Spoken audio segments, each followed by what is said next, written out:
asawa pa rin umaasa. Daldalera, bungangera, pero walang ambag sa pamilya. Daldalera, bungangera, pero naghihintay lang pala. Daldalera, bungangera, pero wala namang ginagawa. Daldalera, bungangera, pero sa asawa pa rin umaasa. Daldalera, bungangera, pero walang ambag sa pamilya. Daldalera, bungangera, pero naghihintay lang pala. Daldalera, bungangera, pero wala namang ginagawa.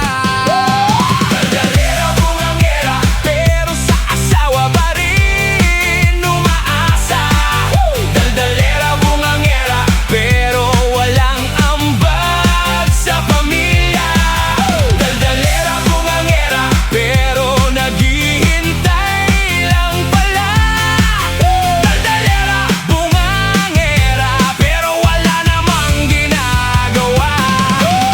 Daldalera, bungangera, pero sa asawa pa rin umaasa. Daldalera, bungangera, pero walang ambag sa pamilya. Daldalera, bungangera, pero naghihintay lang pala. Daldalera, bungangera, pero wala namang ginagawa.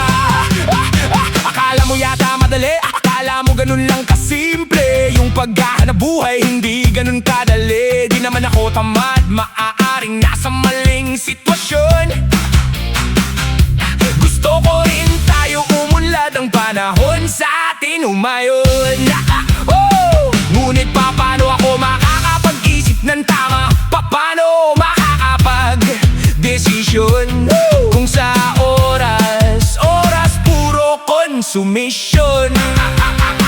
Bigyan mo ko ng panahon, makapag-isip, makapagplano ng maayos. Kunting oras na pahinga, makapanalangin ng taos. Mawala ang galit, inis upang ang isip umayos.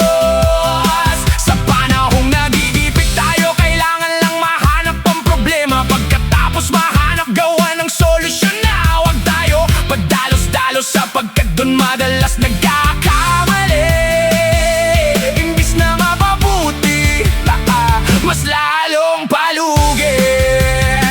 Kailangan ko rin ang tulong mo, hindi ang insulto mo. Bigyan mo ko ng kapayapaan at magagandang payo. Hayaan mong sa'yo ako'y dumating, sabitin ang mga bagay at problema na sa damdamin. Gusto ko minsan na may makikinig, kahit hindi ka magsalita. Kahit maramdaman ko lang